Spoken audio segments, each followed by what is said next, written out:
Shalom, berjumpa lagi dengan saya di Karyaku Channel. Kiranya kita semua dalam keadaan baik dan tetap sehat-sehat saja. Saudaraku yang terkasih di dalam Tuhan, kita akan membahas tentang suatu tema, yaitu kehidupan dirampas oleh teknologi. Berbicara teknologi bukanlah hal yang baru bagi kita, tetapi mari kita terus-menerus memahami, mempelajari agar kita punya suatu fondasi yang baik untuk bisa mengendalikannya. Di era digital ini, kita sering merasa bahwa teknologi adalah alat bantu yang memudahkan hidup. Namun tanpa sadar, batas antar menggunakan teknologi dan dikuasai oleh teknologi semakin kabur. Kita tidak lagi memegang kendali, justru notifikasi, algoritma, dan layar kaca yang menentukan suasana hati, waktu, dan prioritas kita. Kehidupan yang seharusnya diisi dengan kehadiran penuh, presence, kedalaman relasi, dan ketenangan batin, perlahan dirampas oleh kebisingan digital yang tiada henti. Kita hadir secara fisik, namun absen secara jiwa. Maka hal ini mari kita mempelajari mengapa kehidupan kita dirampas oleh teknologi. Yang pertama, pencurian waktu dan perhatian, atau the urge of attention. Teknologi dirancang untuk mencuri perhatian kita. Setiap guliran media sosial memakan detik-detik berharga yang seharusnya bisa digunakan untuk berdoa, merenungkan, atau berbicara tatap muka dengan orang-orang terkasih atau keluarga, sahabat. Waktu adalah anugerah Tuhan yang terbatas, namun kita menghabiskannya untuk hal-hal yang fana dan sering kosong tanpa makna. Maka di sini kita diingatkan di dalam firman Tuhan, Pemazmur 90 ayat 12, ajarlah kami menghitung hari-hari kami sedemikian sehingga kami beroleh hati yang bijaksana. Sudah diingatkan, mari kita memahami firman ini supaya kita yang mengendalikan segala sesuatu aktivitas kita. Jadi mari kita menghitung hari-hari, bagaimana kita mempergunakan dan mempertanggungjawabkan. Karena itu perhatikanlah dengan seksama bagaimana kamu hidup. Jangan seperti orang bebal, tetapi seperti orang arif yang mempergunakan waktunya yang ada, karena hari-hari ini adalah jahat. Kita juga diingatkan dalam Efesus pasal 5 ayat 15 sampai 16. Maka di sini ditekankan, apakah kita benar-benar mempergunakan waktu atau justru waktu kita yang diperbudak oleh layar. Kebijaksanaan dimulai ketika kita sadar bahwa setiap detik yang hilang ke dalam dunia digital adalah detik yang tidak akan pernah kembali. Jadi ini penyebabnya, si pencuri dan perhatian kita telah diambil oleh teknologi. Yang kedua, ketersambungan semu melawan kesepian nyata, the hallucination of connection. Kita memiliki ratusan teman di media sosial, namun merasa kesepian di kamar.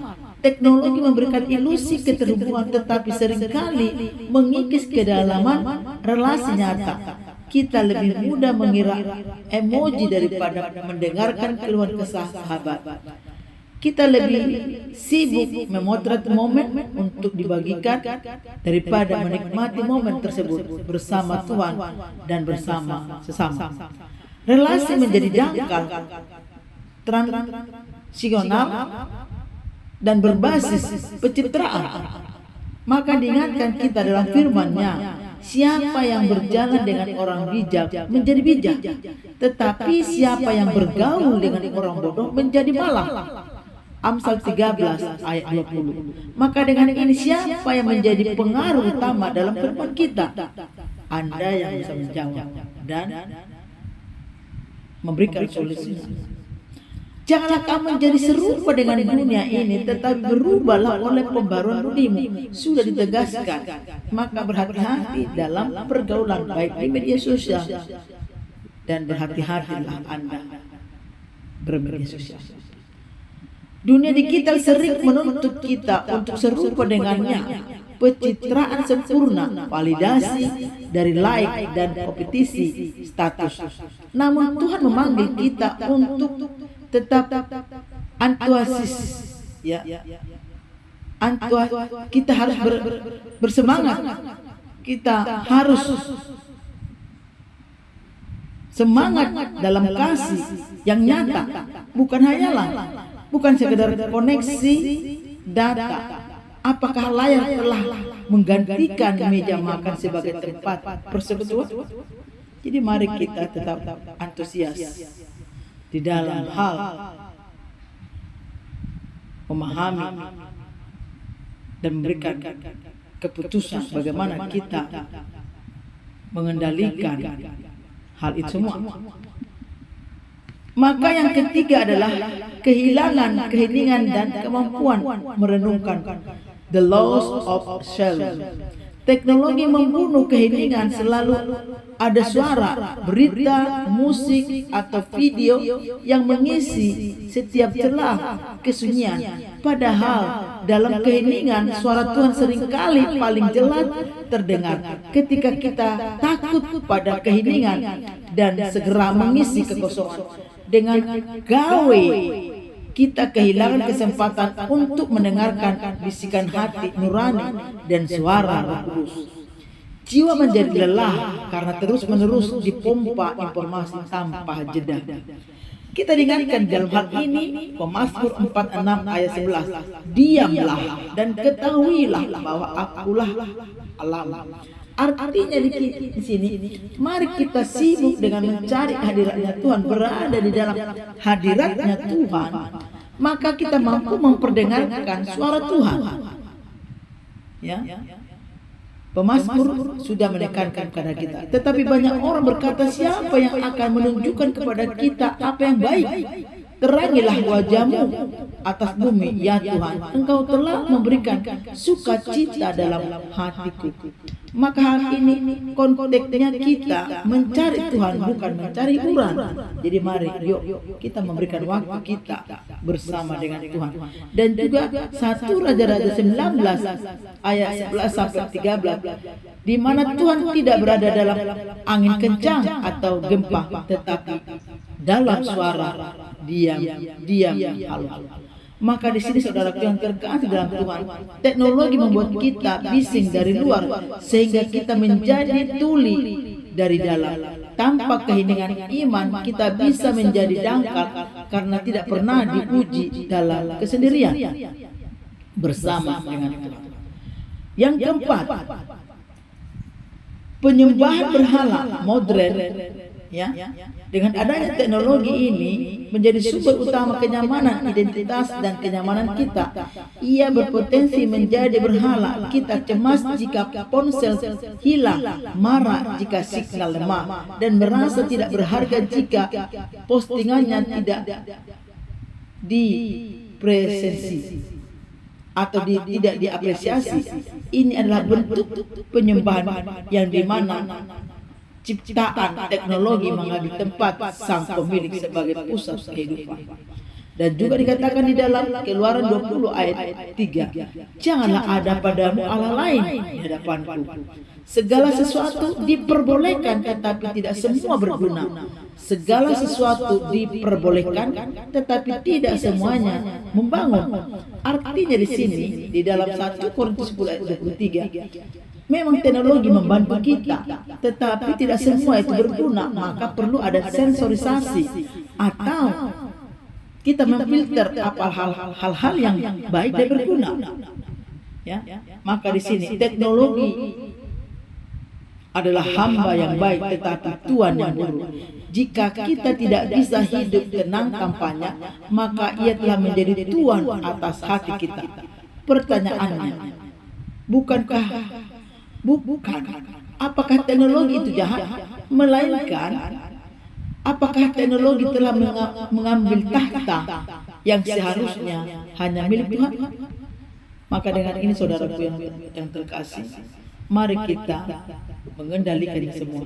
Maka supaya kita luput daripada kehidupan teknologi ini, maka yang kita lakukan adalah mari kita berpuasa digital. Artinya kita bisa mengesampingkan hal-hal yang utama untuk persekutuan dengan Tuhan dan keluarga. Dan juga mari kita mengambil waktu-waktu lebih banyak bersama dengan keluarga sahabat untuk berbincang-bincang, berkomunikasi, dan juga prioritaskan relasi nyata. Mari kita membangun relasi berbicara, memandang, mendengar, dan juga menjadi hadir di dalam setiap masalah dan pergumulan. Mari juga kita ciptakan ruang kudus tanpa teknologi. Artinya kita bebaskan kita bercengkrama bersama-sama, bercerita dan yang lain-lain. Jadi mari di sini kita sudah diingatkan bagaimana kita supaya tidak dirampas kehidupan kita dari teknologi ini. Maka penutupnya adalah teknologi tidak perlu dibenci, tetapi perlu ditunjukkan. Kita dipanggil untuk menjadi pengelola waktu dan perhatian yang bijak, bukan korban algoritma. Mari kita kembali kehidupan yang dirampas itu dengan cara sengaja memiliki keheningan di dalam dan kehadiran bersama dengan Tuhan. Maka di sini tekankan, jadi jika kamu tidak setia dalam hal-hal kecil yang tidak adil, siapakah yang akan mempercayakan kepadamu harta yang sebenarnya? Lukas 16 ayat 11. Harta yang sebenarnya adalah jiwa, waktu, dan relasi kita dengan Tuhan. Jangan biarkan teknologi merampasnya semua. Saudaraku, sudah dipaparkan bagaimana kita supaya kehidupan kita tidak dirampas oleh teknologi. Teknologi tetap teknologi, tetapi bagaimana kita mempergunakan teknologi itu untuk memajukan wawasan kita dan meningkatkan kinerja kita dalam kehidupan kita. Tuhan Yesus memberkati. Shalom.